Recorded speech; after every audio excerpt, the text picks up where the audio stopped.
C'est la même.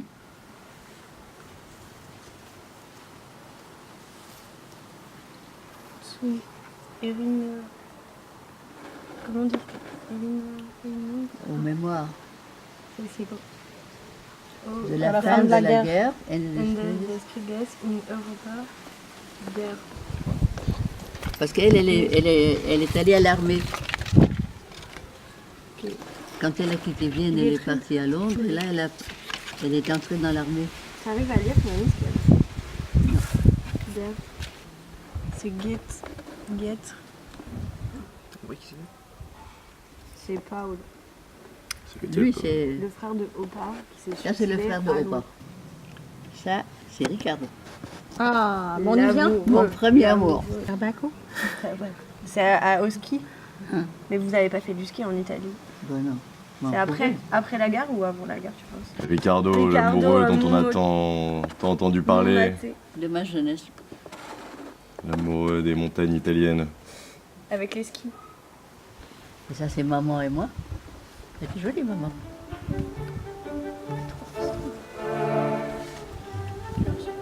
Et lui s'est suicidé avant la... Un jour, en 2013, nous étions tous ensemble assis autour de Mamie. Elle nous racontait, une fois de plus, des anecdotes sur son périple avec ses parents durant la Seconde Guerre mondiale. Et soudain, l'idée a germé de refaire une partie du voyage, tous ensemble, avec elle, 70 ans après, pour mettre des images sur tous ces endroits dont nous avions si souvent entendu parler. Et voilà comment tout a commencé. Voilà Liesel, Mamie.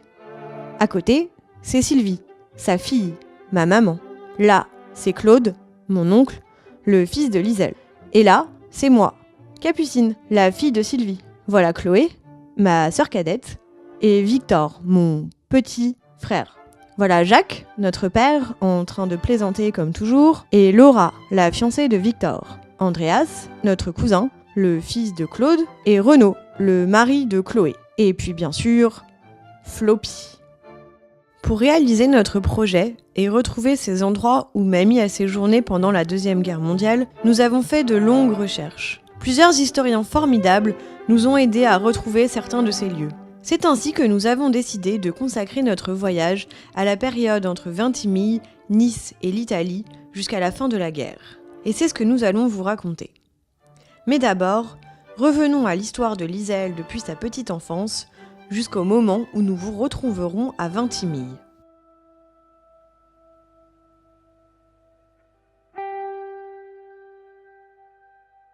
Mamie s'appelle Annelise Abromont, mais son nom de jeune fille est Gorges et tout le monde l'appelle Liesel. Elle est née à Vienne, en Autriche, le 30 novembre 1925, dans une famille juive. Ferdinand Gorges, son papa, notre arrière-grand-père, qu'on appelait Nandor, était quelqu'un d'extraordinaire. Nous ne l'avons pas beaucoup connu, mais on nous en a tant parlé. Notre arrière-grand-mère, Elsa, était pianiste. Premier prix de piano du Conservatoire de Vienne. C'était quelqu'un de fragile. Mamie n'avait que 7 ans quand Hitler arriva au pouvoir en 1933. Elle vivait alors à Berlin avec ses parents. Dès 1936, Nandor, notre arrière-grand-père, décida qu'il fallait partir. Un long exode commença alors pour eux, à travers toute l'Europe, devançant Hitler à chaque nouvelle étape. Mamie et ses parents durent se cacher et vivre en exil pendant 9 ans jusqu'à la fin de la guerre en mai 1945. Toutes les anecdotes que Mamie nous a racontées sur leurs années d'exode nous ont toujours paru ressembler à des aventures à la fois terrifiantes, tragiques, effroyables, mais aussi extraordinaires, incroyables, uniques, romantiques, et toujours sous la protection de cette fameuse bonne étoile. Sans elle, nous ne serions sûrement pas là pour vous les raconter. En 1932, après avoir fait faillite, Nandor décida d'aller vivre à Berlin. Mamie avait alors 6 ans. Il vendait du cirage et dans le cirage, il mettait une pièce comme une pièce de monnaie et la marque s'appelait Dolus, D-O-L-U-S. Et quand on avait rejoint les 5 lettres, les enfants recevaient des jouets. Donc tous les enfants demandaient à leur maman d'acheter ce cirage-là parce qu'ils voulaient avoir les jouets. Et en plus, à Vienne, il y a un Prat, ça veut dire un endroit où il y a beaucoup de manèges, tout ça. Et avec ces pièces, ils avaient le droit d'aller sur les manèges. Maintenant, à l'époque, c'est très très vieux, la publicité avec des cadeaux n'était pas usuelle. Donc toutes les autres maisons de cirage se sont mis, et d'autres choses se sont mis contre mon père, et ont fait paraître une loi qui interdisait les cadeaux. Mais comme lui, tout ça c'était basé sur les cadeaux, il a fait faillite. Et là-dessus, il est parti à Berlin comme chef publicitaire dans une très grosse usine, Hydrierwerke. Et il voyageait, il apprenait aux gens à vendre. Et il avait vécu 4 ans à Berlin, où il gagnait très bien sa vie.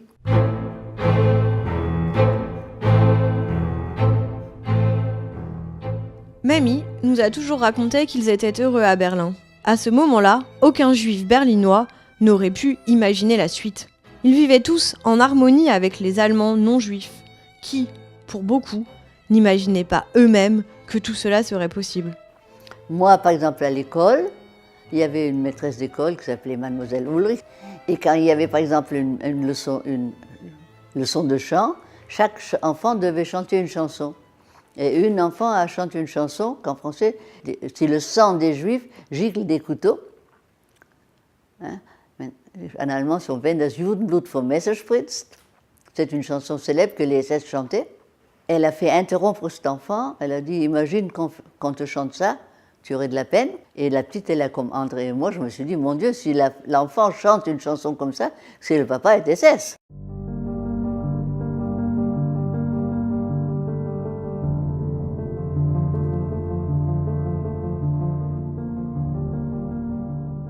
En fait, il y a des coupables, mais en fait, il n'y a pas de coupables parce que n'importe qui peut être un nazi demain, en fait. Enfin, les nazis, au début, c'était les gens comme tout le monde, c'était les gens dans la rue, c'était les citoyens, c'était des gens qui étaient gentils un jour et le lendemain qui étaient des bourreaux.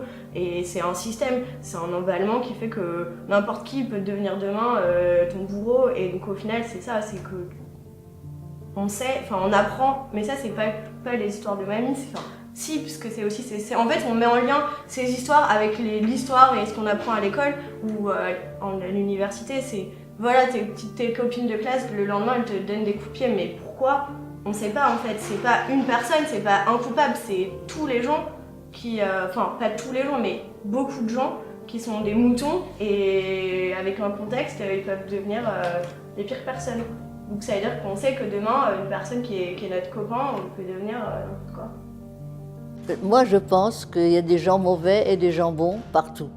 Et je pense que tous les Allemands n'étaient pas mauvais. Il y en avait beaucoup de mauvais, bien sûr, trop de mauvais. Mais tous ne le sont pas. Et là, j'ai des anecdotes que j'ai vécues. Par exemple, on n'avait pas le droit de vendre du beurre, des œufs, tout ça aux Juifs. Et tous les soirs, devant notre porte d'appartement, on trouvait un petit paquet anonyme avec du beurre, du lait, tout ça.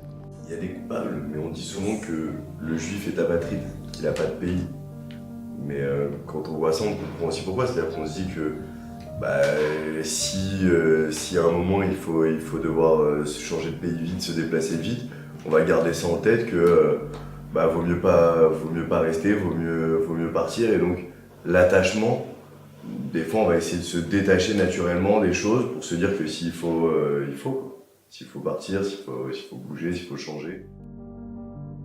En 1936, la situation était devenue insupportable. Et Nandor, qui avait lu Mein Kampf, comprit alors qu'il ne serait pas possible de rester. Leurs amis berlinois leur disaient de rester à Berlin, qu'il ne leur arriverait rien, surtout qu'ils étaient autrichiens. Mais Nandor décida de rentrer en Autriche et de retourner chez eux, à Vienne. Jamais il n'aurait imaginé à ce moment-là ce qui allait arriver. Mais nous savons aujourd'hui que sans la clairvoyance de Nandor, qui n'a eu de cesse de protéger sa famille en parcourant l'Europe pour la cacher, il n'aurait pas survécu. Mais c'est bien sûr aussi grâce à leur bonne étoile. Là, nous sommes restés 2 ans. Et 2 ans après, c'était le Anschluss. Les Juifs étaient extrêmement unis à Vienne. Par exemple, moi, quand on vivait à Vienne, on fréquentait pratiquement que des Juifs. Que par contre, les 4 ans à Berlin, nous avions plein d'amis non-juifs. Ce que je ne rendais pas compte comme enfant, que comme on avait une famille merveilleuse à Vienne, aussi bien du côté maman que du côté papa, ah oui, mes parents étaient élevés dans la même maison, ils vivaient à un étage d'écart. Donc c'était une grande famille, celle de papa et celle de maman. Les sœurs de papa étaient les amies de ma mère, puisqu'ils étaient élevés dans la même maison. Ça nous a terriblement marqué, on a perdu notre pays. Nous, on aimait Vienne, on aimait Vienne. Pour moi, Vienne, c'était mon ciel. Mamie avait 12 ans au moment de l'Anschluss. Elle nous a souvent raconté qu'elle se souvenait parfaitement de ses parents très émus, écoutant le discours à la radio du chancelier autrichien ce jour-là, qui annonça, en larmes, l'annexion de l'Autriche par l'Allemagne nazie. De Berlin, ils étaient rentrés chez eux, à Vienne. Ses parents comprirent alors que, cette fois, ils devaient vraiment tout quitter pour fuir, sans savoir ce qui allait leur arriver, ni s'ils allaient réussir à échapper à toute cette horreur.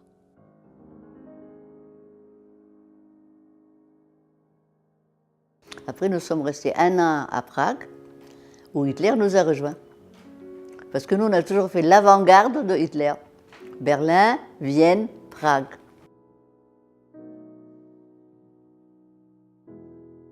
C'est-à-dire que papa est parti en premier. C'est une histoire qui est jolie, ça. Donc, comment faire venir ma famille à Prague? Et quelqu'un lui a trouvé une idée géniale. C'est-à-dire que sur la frontière, il y avait une chute d'eau. Et les gens en bateau atterrissaient là, en excursion, visitaient cette chute d'eau. Et à cet endroit, on pouvait rentrer en Tchécoslovaquie, il n'y avait pas de contrôle de frontières. Et donc, mais comme on ne pouvait pas écrire parce que toutes les lettres étaient contrôlées, il a envoyé à maman, je ne sais pas, une centaine de cartes, et sur chaque carte, il y avait un mot pour lui expliquer comment elle doit faire pour venir là. Et nous avons pris le bateau, et elle m'a dit, et papa nous attendait de l'autre côté. À ce moment, j'étais très une enfant papa, mais elle m'a dit, surtout, tu ne montres pas que tu le connais. Tu ne montres pas du tout que tu reconnais ton père. Et on s'est cachés, et quand le bateau est parti, on était arrivés. Là, mes parents ont été mis en prison, et c'était uniquement pour vérifier si on n'avait pas quitté l'Autriche en laissant des dettes d'impôts. Mamie et ses parents vivaient dans une petite pension de famille à Prague. Ils étaient venus là pour rejoindre la famille d'Elsa, notre arrière-grand-mère. Dès que Nandor et Elsa furent arrêtés, la famille voulut prendre Lisel, qui n'avait alors que 12 ans, chez eux. Mais Lisel voulait absolument être sur place pour accueillir ses parents à leur retour. Ses oncles et tantes venaient lui rendre visite et lui apportaient un panier de nourriture tous les jours. Mamie mangeait systématiquement celui de la veille et gardait celui du jour afin que ses parents trouvent de la nourriture bonne et fraîche à leur retour. Quant à notre arrière-grand-père, pendant son séjour en prison, il utilisa de la mie de pain de son morceau de pain quotidien pour fabriquer des pions d'échecs, afin de pouvoir occuper ses longues journées en jouant tout seul aux échecs. Et on a été toujours une étoile. Et maman, 8 jours après, elle a été libérée. Et papa, 3 semaines après. Sauf la tête de maman, après 1 semaine de prison, ça a dû être vraiment une horreur. Elle est arrivée à gare, affreux. La famille de Prague possédait une importante tannerie qui faisait vivre tout un village près de Prague. Après l'arrivée des Allemands, notre arrière-grand-père les incita à tout quitter pour partir avec eux. Ils estimèrent ne pas pouvoir le faire car personne ne pourrait leur racheter leur tannerie. Ce choix leur sera fatal. Ils ont malheureusement tous été déportés.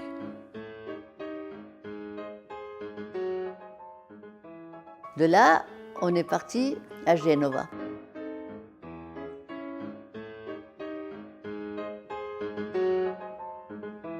Le seul pays qui laissait rentrer sans visa, c'était l'Italie. Et papa dit, Mussolini, ils sont peut-être très gentils, mais qui sait, qu'est-ce que ça va devenir? L'hébraïsme mondiale è stato durante 16 anni, malgrado la nostra politica, un nemico irréconciliabile del fascismo. Donc la famille de papa, sa sœur, avait reçu, et nous aussi d'ailleurs, on aurait pu partir en Amérique, mais on n'avait pas assez de sous pour tous. Donc mes parents ont donné leurs sous à tante Sérène, à la sœur de papa, qu'au moins une partie de la famille puisse partir en Amérique. Mon père était très généreux. Elle a réussi avec sa famille, et parce qu'ils étaient entourés, ils étaient soudés, et ça fait partie de... Ils se sont aidés, ils ont trouvé des solutions pour essayer d'échapper à chaque fois. Et c'est ensemble qu'ils ont fait le travail pour se sauver de chaque situation. Donc ma tante Sérène est partie en Amérique, et nous on est restés à Gênes un peu, et après... Elle a dit donc, et là, on a fait cette histoire de bateau la nuit, c'est-à-dire on est allé jusqu'à Ventimille.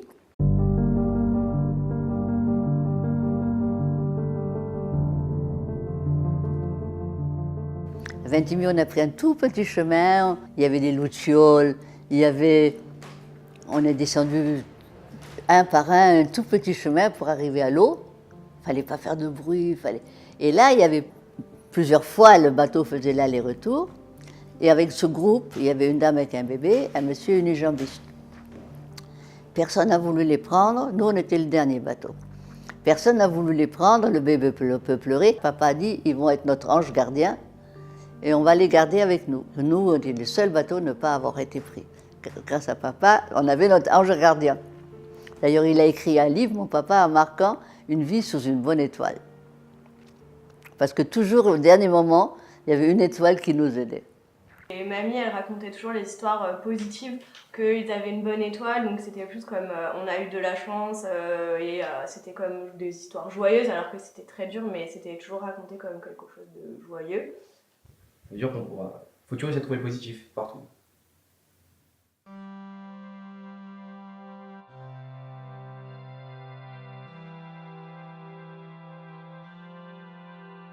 Mamie nous a toujours dit qu'elle n'oublierait jamais cette nuit-là. Et c'est là que notre incroyable aventure collective a commencé.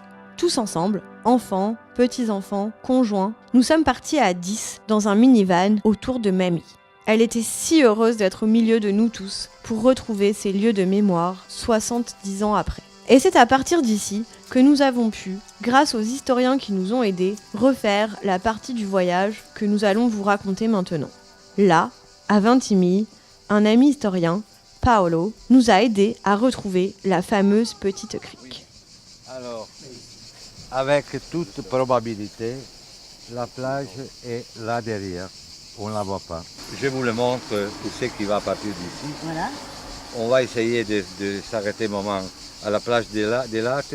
Après, il faut prendre la route en bas et essayer de le trouver d'en bas. J'ai compris. Ok. J'ai compris. Déliré, hein? Vous avez bien déliré. Et là, le chemin, il descend là. Et là, tu arrives tout en bas là par le chemin. Et en bas, tu as la toute petite crique. C'est exactement ça. Et puis, c'est une fois de plus, Claude, l'autre jour, avait dit qu'à chaque fois, les endroits qu'on découvrait, c'était si beau. Ouais. Celui-là aussi, il est vraiment beau. Mais c'est fabuleux. On va descendre. Attends. C'est mieux Capucine ou quelqu'un. Après, moi, j'ai le vertige. Ah, t'as le vertige qui monte demain, ça?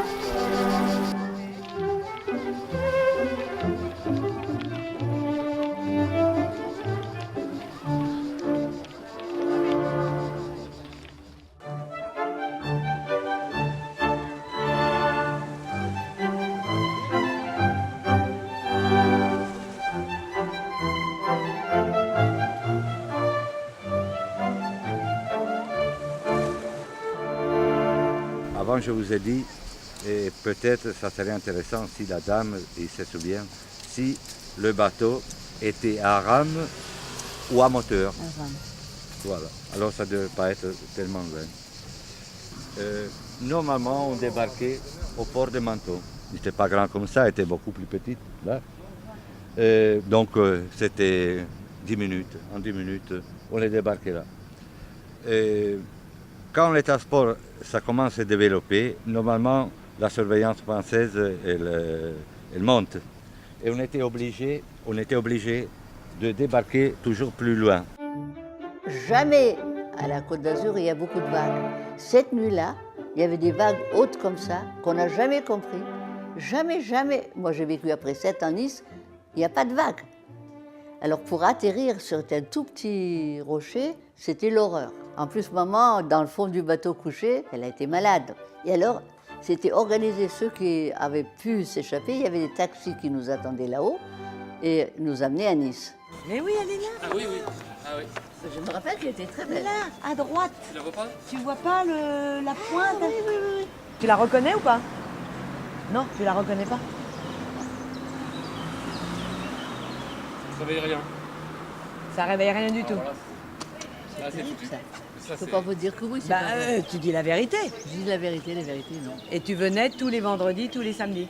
Ouais. Samedi, non, c'est samedi qu'elle est. Oh, pas. Moi, tous les vendredis. Toi, soirs. tous les vendredis chantais. soirs. Tous les Et vendredis. tu soirs. chantais. Et donc tu n'arrives pas à vous visualiser en train de rentrer Ah, mais ils ont Ah oui, obtenu. ils sont par là, ils sont entrés par là.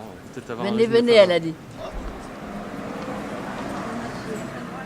Merci beaucoup.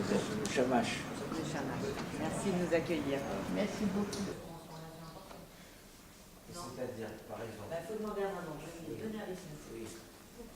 faut nous aider. Parce que c'est pourquoi tu demandes si ça a été modifié. C'est quoi tes Il y avait souvenirs? toujours ce Vomdovit là, tout ça. Ah, ça a été fait en 78, le sol, le marbre. Voilà. Donc il n'y avait pas Oui. le Mogdovit par terre. C'est Vous vous vrai. rendez compte? C'est vrai. C'était il y a 70 ans. Hein. Elle a raison, parce qu'il y a eu une plaque là-bas. Donc C'est à l'ancien... cause du Vomdovit que j'ai Il y posé était la pas. question. Non, Ça, je dis, c'est pas possible que je m'en souvienne pas. oui. Par contre, tout le reste n'a pas bougé. Moi, je me souviens, je chantais dans le chœur. Oui. C'était un chœur de filles, pas un chœur d'hommes. Et j'étais tout là-haut à droite. C'est possible, Ah, ça? Oui, bien sûr, parce que des fois, la chorale se met là, en haut à droite. Elle a le droit Oui, de oui, monter. c'est vrai. Donc c'est Ah, vous possible, pouvez monter, hein, bien sûr. Bon, là, il y a quand même des choses de mes souvenirs qui sont justes. Et là, c'est clair que tu te souviens. Allez, monte. Ah, là, C'est sûr que tu te souviens. Non, mais là, vous me souvenez. Eh ben, c'est génial, ça, non? Donne à Andrea, je sais pas les autres, mais c'est pas normal de pas avoir cherché. Le papa, il prend quelque chose.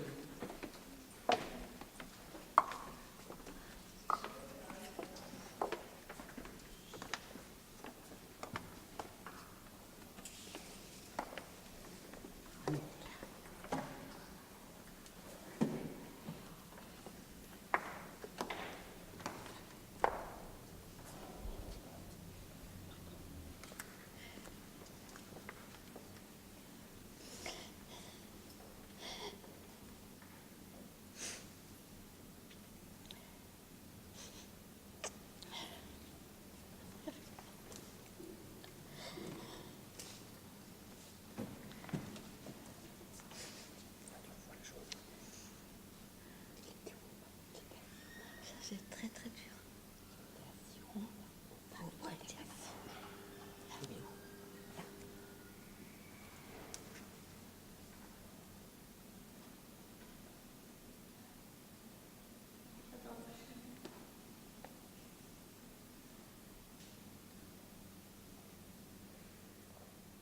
C'était, enfin moi je l'ai ressenti comme un moment intense, très très intense, de très très grand bonheur.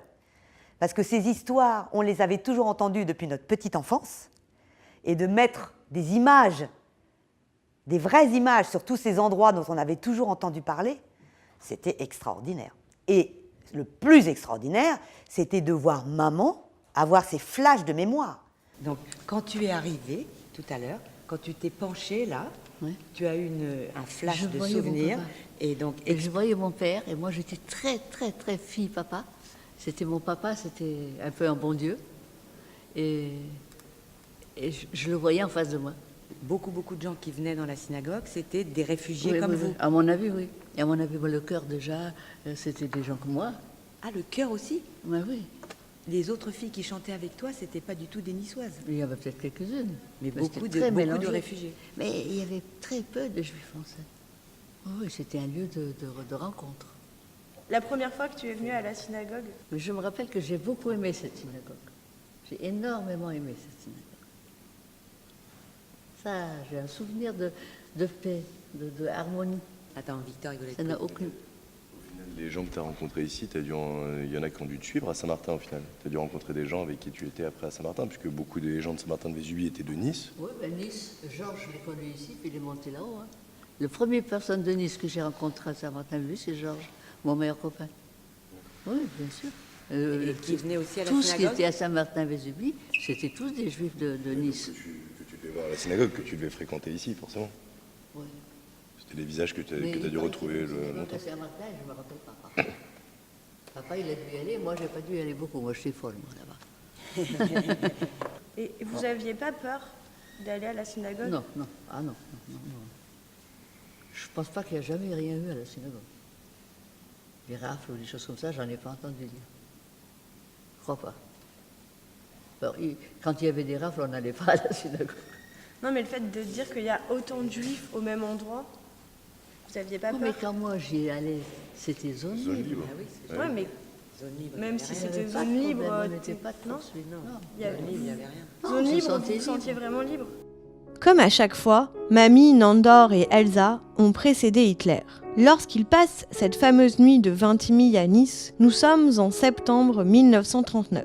La Grande-Bretagne et la France ont déclaré la guerre à l'Allemagne exactement au même moment. Après plusieurs mois de guerre, Pétain signe l'armistice le 22 juin 1940. Les Allemands vont donc occuper la moitié de la France. Heureusement, Mamie et ses parents sont à Nice, donc en zone libre. Mais le gouvernement de Pétain, installé à Vichy, va instaurer des lois anti-juives qui impacteront même la zone libre où de nombreux juifs sont cachés et sauvés. Le statut des juifs en zone libre est différent selon qu'il s'agit de juifs français ou étrangers. Et encore plus pour ceux qui viennent des pays occupés par les nazis, comme l'Autriche, qui sont davantage pourchassés. Après presque un an à Nice, à l'automne 1940, on demande à Liesel, Nandor et Elsa, comme aux autres juifs originaires de ces pays, de quitter la France. Ceux qui en ont les moyens partent, et on propose à ceux qui ne le peuvent pas de les y aider. C'est ainsi qu'on les fit monter dans un train qui était censé les sauver, mais qui, après un trajet de 3 jours et 3 nuits, conduisit en fait Nandor au camp des Milles et Liesel et sa maman à Gurs. 2 camps de concentration français. De Nice, on a été à Gurs. Ça, c'était une horreur. Je préfère pas trop en parler. On dormait sur la paille, on n'avait rien à manger. C'était infect, il y avait de la boue partout parce qu'il pleuvait beaucoup. On vivait dans la boue. C'est pas racontable. On vivait dans la boue. Gurs, c'était horrible. Et tout ça, c'était avec plein de barbelés. De l'autre côté des barbelés, il y avait un camp aussi, pour des travailleurs espagnols. Et j'étais souvent au bord de ces barbelés, regarder de l'autre côté, j'avais faim. Et un jour, il y a un Espagnol qui m'a montré un bout de pain, parce qu'eux, comme ils travaillaient, ils avaient plus à manger. Et alors, j'ai passé sous les barbelés, il m'a donné cette tranche de pain, je me suis ouvert ici, la carte sociale, et après le pain, je l'ai caché sous mes vêtements toute la journée. Et la nuit, quand tout le monde dormait, je mangeais avec maman. Parce que s'ils avaient vu que j'avais une tranche de pain, on me l'arrachait. Hein. Parce que quand les gens ils ont faim, ils deviennent sauvages. Nous, on vit dans un monde complètement différent et on ne peut pas s'imaginer à quel point... Enfin, surtout se dire l'endroit où elle a pu dormir... sur de la paille, alors que nous on a la télé, internet, tout ça, arriver à une différence à tel point, on a un lit, et j'aurais pas pu imaginer. C'était inhumain pour se laver, pour se tenir à peu près propre, il n'y avait pas de toilette, c'est pas racontable. Là, après, pourquoi on a été libérés? Je ne sais pas, l'étoile elle était là. Parce que la moitié de ces gens-là sont partis à Auschwitz. Et nous, on a eu la chance, on est sortis. Je ne sais pas. Je n'ai jamais su pourquoi ils nous ont libérés. À leur retour à Nice, ils se sont retrouvés tous les 3 sans aucune ressource. Ils n'avaient plus rien. Ils ont même dû manger à la soupe populaire. L'agence juive de Nice les a aidés à trouver une chambre meublée et Liesel allait la journée dans une famille plus aisée où elle faisait la vaisselle en échange de repas. Comme elle ne supportait pas cette situation difficile, elle essaya de gagner quelques sous en créant des boucles d'oreilles qu'elle fabriquait elle-même. Ces boucles d'oreilles remportèrent un tel succès que leur vente permit à Mamie, qui avait alors 15 ans, de nourrir toute sa famille. Alors à Nice, d'abord c'était occupé par les Italiens. Et les Italiens ont voulu nous sauver des Allemands. Ils nous ont mis en résidence forcée à Saint-Martin-Vésubie.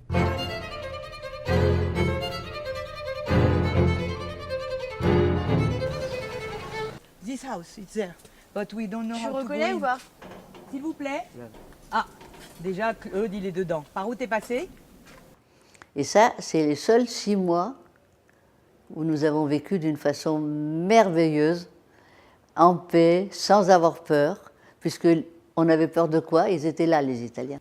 Je pense que chaque peuple est un peu différent, sauf qu'ils ont une autre approche des choses.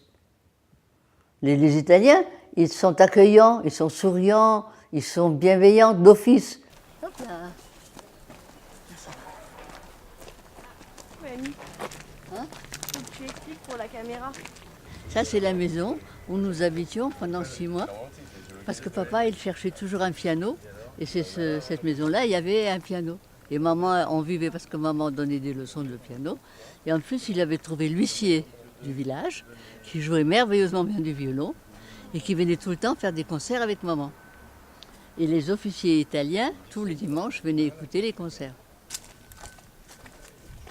C'est là qu'on jouait, c'est là. Qu'est-ce que tu dis? C'est ici qu'on jouait, c'est sûr, c'est ça. Toute la jeunesse venait, on jouait, on tournait, on dansait. Nous, on passait notre vie à danser. Mais pas ici. Bah, bien sûr, sur l'herbe. Et tu dansais avec à la musique? Ah, on avait un gramophone. C'était pas électrique, c'était juste comme ça à manivelle. Et après, Et il y avait tout le monde qui se retrouvait. il n'y a pas. On marchait dans la rue, on dansait. Ouais. On courait quelque part, on dansait. On vivait en dansant.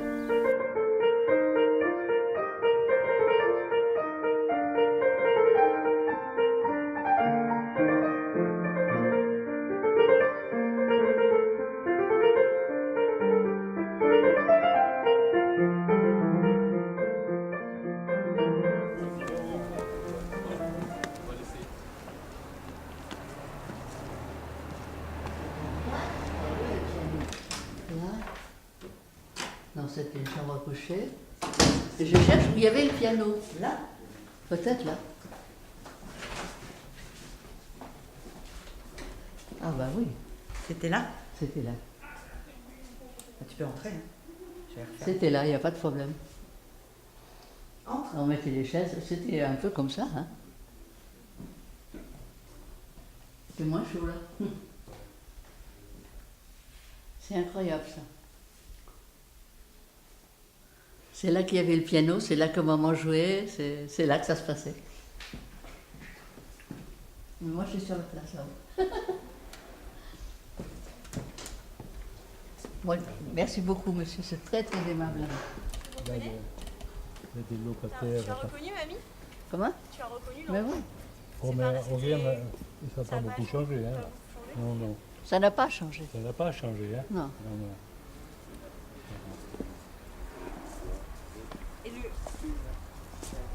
Ça n'a pas changé. Le monsieur C'est surtout était- ici, ça n'a pas changé.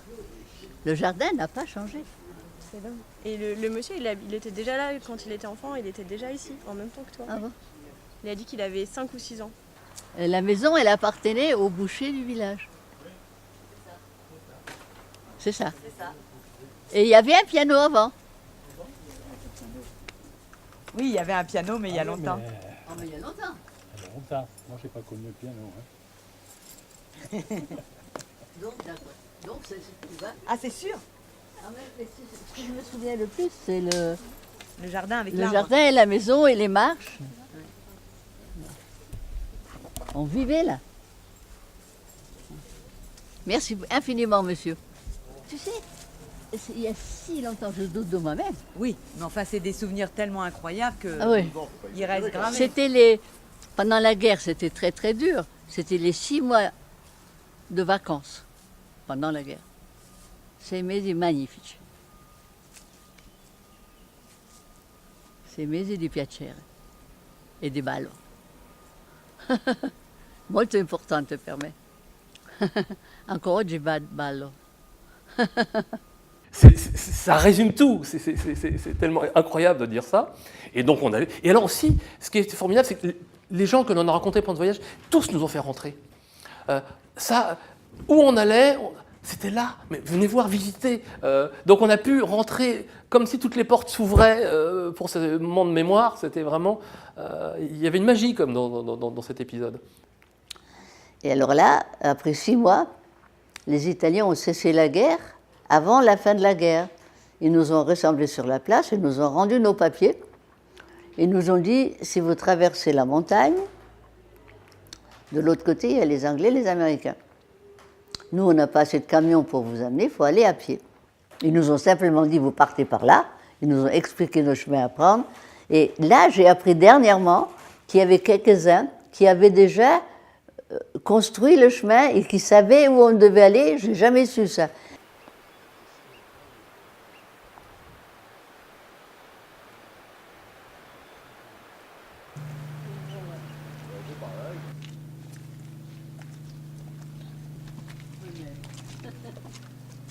Après, il faut redescendre. Ah non, on n'arrête pas. Hein. Tu montes tout là-haut. Comment on va voir les pierres? Mais c'était très dur parce qu'en plus, on n'avait pas de bonnes chaussures. En plus, on avait quand même chacun un sac ou quelque chose. Très peu. Très, très peu. On amenait vraiment un minimum.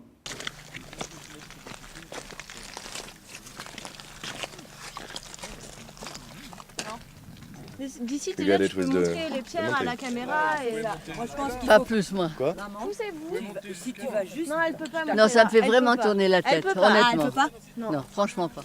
Mais c'était terrible parce qu'on marchait et les pierres redescendaient. Et à l'époque, j'étais sportive et jeune. On était une dizaine de garçons et une fille, c'était moi. Et on a fait une chaîne et on montait les gens comme ça.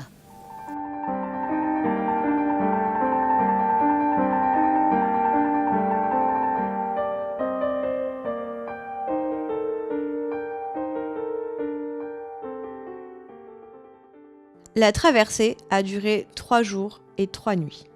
3 jours et 3 nuits qui ont dû être épuisants. À dormir sous les étoiles. Plus de 300 personnes, avec des vieillards et des bébés. Certains ont même fait demi-tour.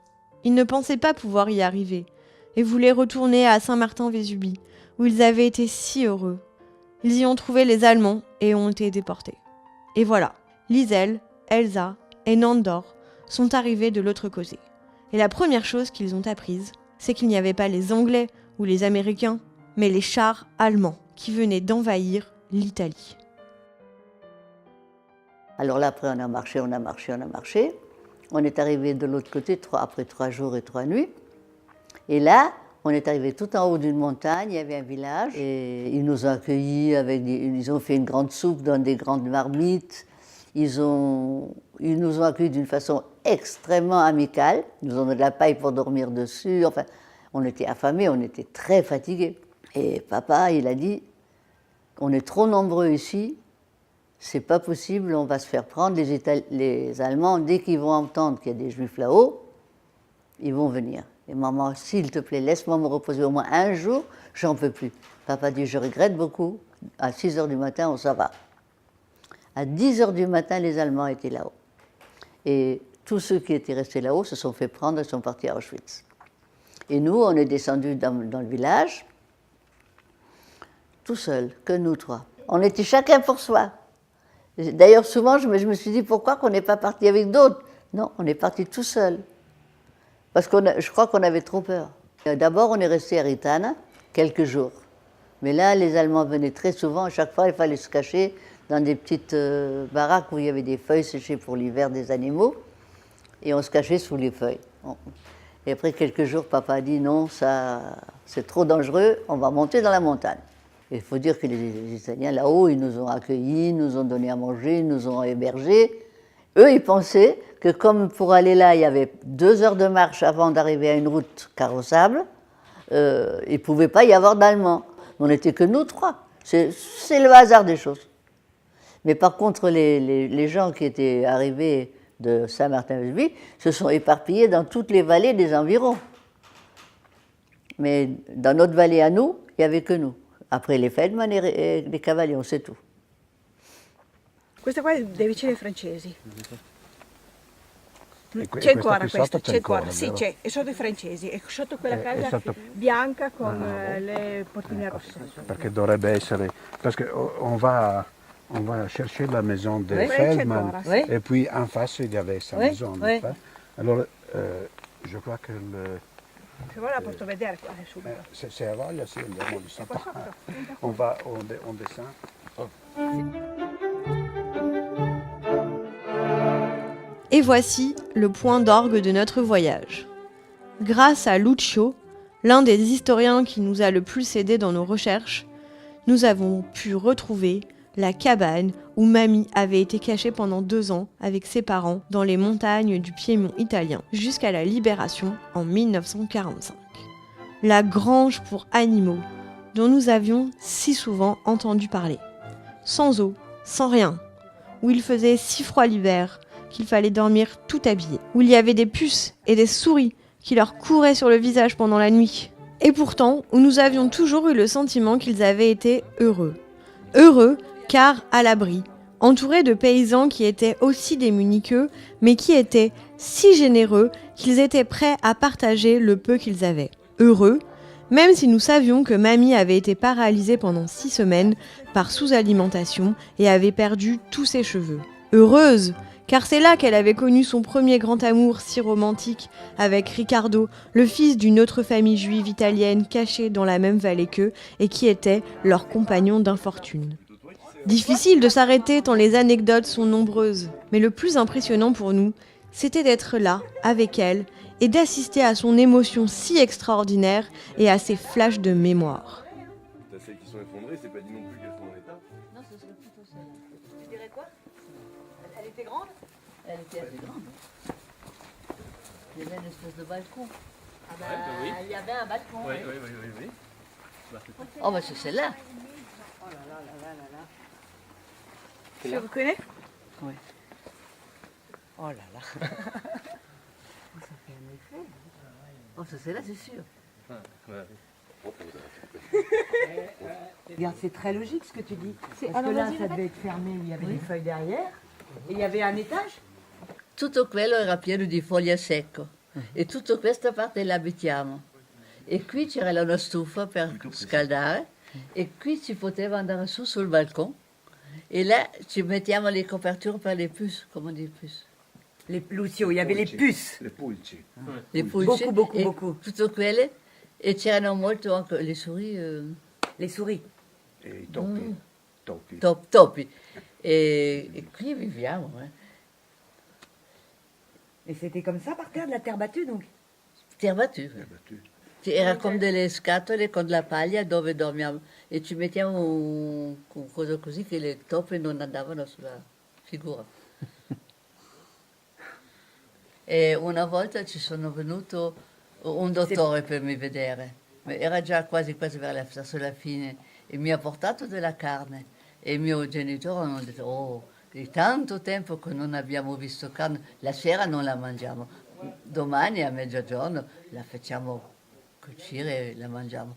E mio padre era un po' artista, ha messo fuori dalla finestra, perché non ne aveva frigidaire, e après, noi avevamo molto piccoli pezzi di legno per la stufa, e ha preso 1 e 2, è stato un'ora e mettere du bois, legno, legno, sopra la carne. Per proteggere, E per proteggere. E la mattina quando siamo andati il gatto, ciac, e carne non c'era più. Della sous-alimentation, tout ça, j'avais perdu presque tous mes cheveux. Perso quasi tutti i capelli, poi sono tornato, perché non abbiamo quasi niente a mangiare. Poco. E lo poco noi eravamo abituati a carne diverso, che i contadini anche mangiavano con noi. I contadini avevano carne, ce l'avevano dato, non mangiano meglio di noi. Tutto quello che avevano ce l'hanno dato, ma il corpo era abituato così, che noi no. I contadini erano meravigliosi. Tutti, ci arrivava da un contadino, si sente, vuole qualcosa. E sempre non avevano niente loro, ma ci hanno sempre dato qualcosa. Ma nessuno non ci aveva detto tedeschi. Mais ce que je ne savais pas, ce que m'a dit Lucio hier, c'est qu'on leur disait qu'ils auraient 5000 lire Ça, je savais s'ils pas. dénonçaient quelqu'un, ça on n'a jamais su. Non. Et que malgré cette promesse d'argent, ils le faisaient Et malgré pas. leur pauvreté extrême. C'est extraordinaire ça. Noi facevamo da cucitore, c'era un pantalone, e il tessuto era molto duro, e tutto alla mano. Pour essayer de rendre un petit peu... Oui, per ringraziare. Erano, non si può dire a che punto erano gentili. C'est irracontable. Et les Allemands sont montés 3 fois dans les 2 ans. Et c'était horrible parce que là-bas, il n'y avait pas de radio, il n'y avait pas d'électricité, il n'y avait pas d'eau courante, il n'y avait rien. Mais comment ça fait qu'on savait toujours tout? Parce que là-bas, il y avait le tam-tam. Quand par exemple les Allemands devaient arriver, on entendait de maison à maison « Tedeschi, Tedeschi, Tedeschi ». De mot en mot, de toutes les maisons, on entendait, et 1 minute après, tout le monde savait qu'ils arrivaient. Toujours passé à peu près de la même façon. Ils venaient chez nous avec une carte et ils nous demandaient si on peut leur dire où sont les partisans. Nous, des partisans, on n'en a jamais vu. Qu'est-ce qu'il y a? Il y a des partisans par là? Non, mais c'est vrai. On jouait vraiment les idiots, total. Quand Alfred, c'est la fois qu'on était caché que Bianco ne voulait pas rentrer à la maison, lui, il est resté caché sous les feuilles, ils l'ont trouvé, mais ce n'était pas une rafle pour les Juifs, ils cherchaient les paysans, les partisans. Et Alfred, il faisait le diminué mental comme ça, complètement été de travers, mais c'était un garçon très intelligent. Hein. Il a réussi à prendre l'aspect complètement d'un fou. Aliéné mental. Mon père, il a supplié en disant qu'Alfred lui cassait le pain, le bois, qu'il nous aidait. Mais les Allemands, ils cherchaient que les partisans, ils ne cherchaient pas les Juifs. Mais vous les aviez vus Bien sûr. Qu'est-ce qu'ils venaient faire? Les partisans, ils nous ont donné du sel, ils nous ont donné des couvertures, ils étaient gentils comme tout. Sauf que papa, il a beaucoup voyagé en Allemagne. Il connaissait à peu près toutes les villes en Allemagne. Et quand il venait, il a essayé de les faire parler de leur chez eux. Et ça les rendait de bonne humeur. Il disait, oh là là, vous venez de quelle ville? Disait, on vient de Munich. Oui, oh là, Munich, il y a un théâtre merveilleux, il s'appelle comme ci, comme ça. Est-ce qu'il existe toujours? Est-ce que vous avez toujours tout ça? Et ça les rendait aimable. Et nous, maman et moi, on se tenait comme ça pour pas qu'on voit qu'on tremble. Et lui, il était là, oh, que je suis heureux de pouvoir parler l'allemand, oh, que c'est bien que vous venez nous voir, etc. Ah, nous avons dit que nous avons vécu en ville, mais on était effrayés par les bombes et qu'on ne voulait surtout pas vivre dans une ville où il y a des bombardements et qu'on vivait là-haut comme Robinson Crusoe parce qu'on avait peur des bombes et on ne voulait pas être bombardé. Mon père, il avait une présence incroyable. Il riait avec eux. Oh, mais vous êtes d'où? Mais oh là là! Comment qu'il a fait, je ne sais pas. Mais il avait vraiment un caractère à part. Le réseau téléphonique, voilà. Buongiorno. Ah, ecco, finalmente. Isella. Oui. Sono io. Benvenuta e Grazie. bentornata. Grazie. È un grande onore avere lei oggi qui. È onore per da me noi. di venire. No, è bello che sia tornata perché fa parlare questo posto. C'est ça l'église de Don Martini? Elle est petite, hein? E Don Martino domenica mattina, quando diceva ci sono dei ebrei e bisogna aiutarli che non hanno da mangiare, che hanno paura e bisogna che tutti aiutate questi ebrei. E la gente lo faceva. Era strano perché c'era un accordion e prima le donne ballavano insieme e gli uomini e più avanti andava il tempo gli uomini ballavano con le donne alla fine della sera. E poi mi accompagnava alla mia casa. E c'avevo un'amica che si appelava Mariuccia, che mi portava da ballare tutti. E tutti volevano ballare con la signora della città. E quando io ho promesso a Don Martino che io non irei mai più, non sono andato mai. Perché era tanto gentile. Sono andato una volta alla chiesa a Natale, che era tanto bello, che quando andavano tutte le luci, bruciavano, che venivano dappertutto, e che Mario ci ha detto vieni con noi alla messa di mezzanotte. Era bellissimo, tutte le piccole luci che venivano dappertutto, era romantica.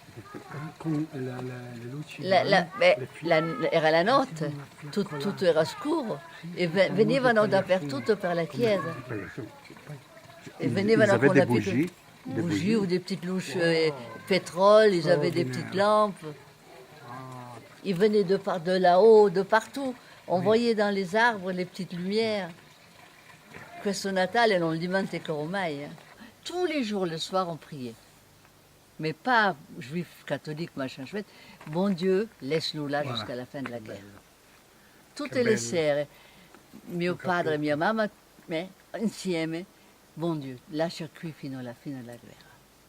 E siamo stati fino alla fine della guerra. Bene, noi siamo ebrei, ma non era scema, no, niente. Stare qui fino alla fine della guerra. Ogni sera prima di dormire. Vous saviez que ça allait finir Hein? Vous étiez sûr que ça finirait un jour?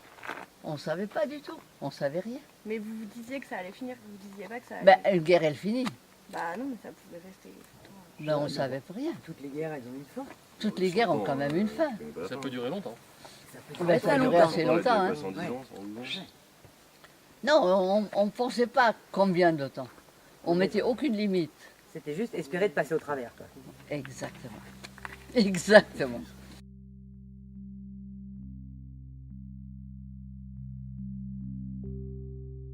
Donc du coup, c'était hyper fort de voir en fait mamie revivre les événements et du coup, ça a été super bien de le faire avec elle ce voyage. Parce qu'on a pu avoir plus d'images sur les mots et c'était du plus concret entre guillemets. Donc très intéressant et enrichissant. Et je pense que c'était un peu comme un voyage initiatique. En fait, ça nous a tous soudés, on était tous ensemble dans la voiture et on a vécu 4 jours autour d'une histoire. Du coup, on était tous vraiment ensemble et quand on est revenus, je trouve que tous ensemble, je sais pas, il y avait vraiment un truc fort qu'on avait vécu et qui a créé un lien. Et donc, il y a eu je sais pas, il y avait un après, quoi. C'était pas pareil. Mais non, mais déjà, on s'est rendu compte à quel point elle avait marqué déjà son passage à cette époque-là avait marqué. C'est quand même déjà très enrichissant pour nous et en plus de l'avoir retrouvé, cet endroit qu'elle avait marqué, si elle l'avait marqué autant, c'est qu'il y a eu beaucoup de passages forts pour elle. Le fait de les retrouver, c'était beaucoup d'émotions. Donc pour nous, c'est pas juste de la voir retrouver ça, de voir les gens qui l'attendent, les gens qui 60 ans après se souviennent encore d'elle, ont appelé leurs enfants en rapport avec elle et tout ça, c'est quand même relativement fort. Et on était tous ensemble en famille, et donc forcément, oui, ça marque et ça enrichit et ça change. Ouais, il y avait de la fierté aussi. Aussi, ouais. Et surtout, ce qui était impressionnant, c'était dès le premier regard que mamie avait sur quelque chose qu'elle se souvenait, elle revivait directement la guerre, elle la revoyait tout de suite. Et, ça montre que c'est inoubliable et que donc on peut pas. Le fait d'y être allé, ça montre qu'on était en partie avec elle maintenant. Enfin, à l'époque, c'est comme si on était avec elle. Vu qu'elle le revoyait, donc c'est comme si on était avec elle pendant la guerre. On vit pacifiquement dans un pays. On est comme vous êtes français, nous on était autrichiens. Vous aimiez votre pays, nous on aimait notre pays. Et quand tout ça, ça nous est tombé dessus, on tombait de haut, on ne comprenait pas. Et je pense que pour vous, de comprendre ça, c'est encore plus difficile. Et maintenant, quand il y aura encore une génération de plus, ils ne comprendront rien du tout. En fait, on ne comprend pas. Mais non, mais on c'est peut ça. Pas enfin, mais est-ce que tu crois que nous, on comprenait? On ne comprenait pas non plus. Pourquoi ils nous font ça? Pourquoi? Qu'est-ce qu'on a fait? Et tous, on s'est tous demandé, mais pourquoi? Si tu veux la vérité. Combien de fois j'étais le soir dans mon lit, je me disais, mais